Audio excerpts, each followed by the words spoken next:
కేటీఆర్ మాట్లాడుతున్నారు, లైవ్ లో చూద్దాం. ఎలక్షన్ కోడ్ రాలేదు, కోకాపేటలో ఎస్టీపీ ప్రారంభించారు. తర్వాత ఈ మధ్యన రేవంత్ రెడ్డి గారు ఉప్పల్లో నల్ల చెరువు మీద ఒకటి, నాచారం దగ్గర 2 ప్లాంట్లు ప్రారంభించారు. ఇంకా ఒక 3 కూడా తయారుగా ఉన్నాయి, మనం కట్టిందే ప్రారంభించారు. ఆ తర్వాత హైదరాబాద్ని మురికి నీటి సమస్య నుంచి శాశ్వతంగా విముక్తి చేయాలన్న ఉద్దేశంతో ఆనాడు కేసీఆర్ గారి సంకల్పంతో ఈ కార్యక్రమాలు తీసుకున్నాం. ఒక ఐడియా కోసం మీకు చెప్పేది ఏమంటే, దాదాపు హైదరాబాద్లో జిహెచ్ఎంసీ పరిధిలో రోజుకి 2000 MLDల మిలియన్ లీటర్స్ పర్ డే మనకు సివరేజ్ ఉత్పత్తి అవుతుంది. మా ప్రభుత్వం వచ్చే నాటికి కేవలం 700 దాకా సివరేజ్ ట్రీట్మెంట్ కెపాసిటీ ఉండేది, 700 MLD. దానికి మరొక దాదాపు 1300 MLDల కెపాసిటీ యాడ్ చేసి 4000 కోట్ల రూపాయలతో సెకండరీ ట్రీట్మెంట్కి మేము శ్రీకారం చుట్టినాం. దాన్ని విజయవంతంగా పూర్తి చేశామని చెప్పి గర్వంగా హైదరాబాద్ ప్రజలకు చెప్తా ఉన్నాం. ఇందులో అత్యంత తక్కువ విద్యుత్ ఖర్చు అయ్యే విధంగా, అంటే ఎలక్ట్రిసిటీ కూడా కన్జంప్షన్ పెరిగి మళ్ళీ బోర్డు కూడా ఇబ్బంది రావద్దన్న ఉద్దేశంతో సీక్వెన్సింగ్ బ్యాచ్ రియాక్టర్ టెక్నాలజీ అంటారు దీన్ని, SBR. ఆ SBR టెక్నాలజీతో ఈ ప్లాంట్స్ అన్నింటినీ కూడా నిర్మాణం చేసినాము. హైదరాబాద్ భవిష్యత్ కోసం, భవిష్యత్ తరాల కోసం మరి ఒక విశ్వనగరంగా ఎదగాలి హైదరాబాద్ అంటే, ఇవన్నీ హంగులు ఉండాలన్న ఉద్దేశంతో దీన్ని శ్రీకారం చుట్టాం. మళ్ళొకసారి చెప్తా ఉన్నా, నేను భారతదేశంలో కాదు, దక్షిణాసియాలో, సౌత్ ఏషియాలోనే మొట్టమొదటి సిటీ హైదరాబాద్. 100% సివరేజ్ ట్రీట్మెంట్ చేయబోతున్న మొట్టమొదటి సిటీ హైదరాబాద్. ఇది కేసీఆర్ ముందు చూపు, మా ప్రభుత్వం యొక్క విజన్ వల్ల జరిగింది అనే మాట నేను గుర్తు చేస్తా ఉన్నాను. మళ్ళీ నేను ఈ మాట అనగానే ఎవరో ఒక బీజేపీ సోదరుడు బయలుదేరుతాడు, మా పాత్ర ఉంది అందులో. ఇందులో కేంద్రం పాత్ర గుండు సున్నా, అది కూడా చెప్తా ఉన్నాం ముందే. ఈ మొత్తం 4000 కోట్ల రూపాయలు అయితే ఖర్చు పెట్టి దాదాపు 1300 MLDల కెపాసిటీతో కడుతున్నామో ప్లాంట్లు, ఇందులో కేంద్ర ప్రభుత్వం యొక్క పైసలు గుండు సున్నా, 1 పైసా కూడా లేదు. ఇవన్నీ కూడా చాలా విజయవంతంగా చేశాం.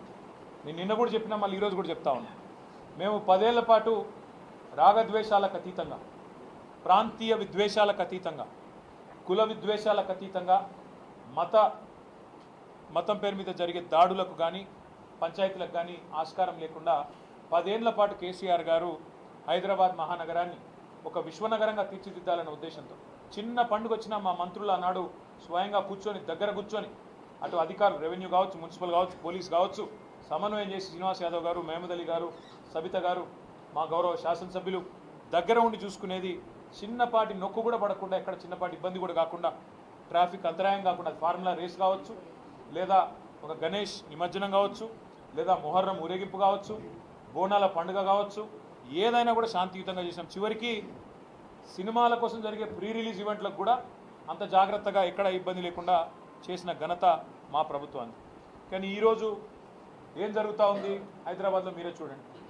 నిన్న పాపం జూనియర్ ఎన్టీఆర్ గారి సినిమా, ఆయన ఇక్కడ ఏదో రిలీజ్ ఫంక్షన్ పెట్టుకుంటే దాన్ని కూడా కనీసం నిర్వహించలేని అసమర్థత, గంట్లాంటి పరిస్థితుల్లోకి ఇలా ఈ నగరం వెళ్ళిపోయింది.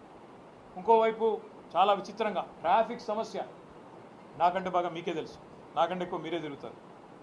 గతంలో ఎట్లా ఉండేది ట్రాఫిక్ మేనేజ్మెంట్, ఇవాళ ఎట్లా ఉండేది అనేది ప్రజలందరికీ తెలుసు. హైదరాబాద్ గంటలు ట్రాఫిక్లో ఇరుక్కొని పోయే పరిస్థితి వచ్చింది. అదే మాదిరిగా ఇవాళ హైదరాబాద్లో మేమండం కాదు, ప్రభుత్వానికి అంతో ఇంతో కొంత సానుకూలంగా ఉన్న పత్రికలు కూడా ఈ నగరానికి ఏమైంది అని చెప్పి వార్తలు రాసే దుస్థితి. 30 రోజుల్లో 28 మర్డర్లు అని చెప్పి లా అండ్ ఆర్డర్ పూర్తిగా అదుపు తప్పింది అనే పరిస్థితి. ఇవన్నీ కూడా మన కళ్ళ ముందే కనబడతా ఉన్నాయి. పరిస్థితులు ఇట్లా ఉంటే ఈ 10 నెలల్లో ఒక్కటంటే ఒక్కటి పాజిటివ్ కార్యక్రమం లేదు. నేను అడుగుతా ఉన్నా, రేవంత్ రెడ్డి గారు, మీరే మున్సిపల్ శాఖ చూస్తూ ఉన్నారు. మేము సనత్ నగర్ నియోజకవర్గంలో ఇప్పుడు అక్కడి నుంచి వచ్చినాం. ఫతేనగర్ బ్రిడ్జ్ ఉన్నది, దాని విస్తరణకు అప్పటికే డబ్బులు 100 కోట్లు కేటాయించడంతో పాటు రైల్వే శాఖకి డబ్బులు కట్టాలా రైల్వే వాళ్ళకి అంటే శ్రీనివాస్ యాదవ్ గారు దగ్గర ఉండి డబ్బులు కూడా కట్టించారు అన్నాడు HMDAతో. ఇంతవరకు మళ్ళీ దాన్ని ఫాలో అప్ చేసిన నాతుడు లేడు. ఇంతవరకు దాని విస్తరణ వైడనింగ్కి ఇప్పటివరకు ఒక అడుగు కూడా ముందుకు పడలేదు ఈ 10 నెలల్లో.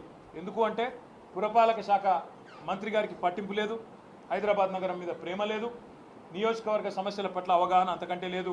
కనీసం ఎమ్మెల్యేలు పిలిచి ఏమున్నాయి సమస్యలను అడిగే పరిస్థితి కానీ, తీరిక కానీ ముఖ్యమంత్రికి లేదు. అదేవిధంగా కుకట్పల్లిని ఇటు సనత్ నగర్ను కలిపే ఆ ఇండస్ట్రియల్ ఏరియా నుంచి వచ్చే అండర్ పాస్, బాలనగర్ కలిపే అండర్ పాస్, దానికి కూడా మేము డబ్బులు కట్టినాం. అక్కడ కూడా రైల్వే శాఖకు చిన్న ఆటంకం ఉంటే వాళ్ళకు కూడా పైసలు కట్టినాం. కానీ ఈరోజు వరకు ఒక్క అడుగు ముందుకు పడలేదు. ఇట్లా చెప్తూ పోతే మా కృష్ణారావు గారు చెప్తుంటాడు ఇప్పుడు కుకట్పల్లి ఎమ్మెల్యే గారు, అన్న ఈ 10 నెలలు ఒక్కొక్క కొబ్బరికాయ కొట్టలేదన్న నేను అని. ఎందుకంటే ఒక పైసా ఇవ్వట్లేదు. హైదరాబాద్ మహానగరం మీద బడ్జెట్లోనేమో బిల్డప్ 10,000 కోట్లు అది ఇదని, ఒక్క పైసా ఈరోజు వరకు శాంక్షన్ చేయలేదు ఈరోజు వరకు. ఇది వాస్తవం. నేను ముఖ్యమంత్రి గారిని ఒకటే అడుగుతా ఉన్నాను, హైడ్రా పేరిట హైడ్రామాలు కాదు, హైదరాబాదును బాగు చేసే ఆలోచన చేయండి. హైదరాబాద్ కోసం, హైదరాబాద్ బాగు కోసం మీ ప్రభుత్వం ఇచ్చిన మేనిఫెస్టోలోని ప్రతి అంశాన్ని వదిలిపెట్టకుండా మేమందరం కూడా పట్టుబడతాం. తప్పకుండా ప్రజల నుంచి ఆ చైతన్యాన్ని కూడా తిరిగి తీసుకొస్తాం. ఎందుకంటే మా బాధ్యత, హైదరాబాద్లో ప్రజలు మాకు ఓటేసి గెలిపించినారు, వాళ్ళకు అండగా నిలబడాల్సిన బాధ్యత మా మీద ఉంది. ఇప్పుడే మేమందరం కూడా కాసేపు కూర్చున్నాం, మాట్లాడుకున్నాం. నిజంగా కూడా హృదయ విదారకంగా అనిపిస్తున్నది కొన్ని దృశ్యాలు. చిన్న పిల్లలు, 7 ఏళ్ల పిల్లలు పుస్తకాలు తీసుకుంటామంటే కూడా వారికి ఒక 10 నిమిషాలు టైం ఇవ్వకుండా మెడలు బట్టి బయటికి నూకేసి, వాళ్ళ తల్లిదండ్రులు వాళ్ళ కళ్ళ ముంగటనే పెట్రోల్ పోసుకుంటే ఆ పిల్లలు ఆ బాధను చెప్తా ఉంటే, రేవంత్ సార్ మా ఇల్లుగులో కొట్టిండని చెప్తుంటే, వేదశ్రీ అనే చిన్న పాప, 7 ఏళ్ల పాప, హృదయ విదారకమైన పరిస్థితి కాదా? కస్తూరిబాయ్ అనే ఒక మహిళ ఫుట్పాత్ మీద చెప్పుల దుకాణం నడుపుకుంటుంది, దళిత అమ్మాయి అనుకుంటా.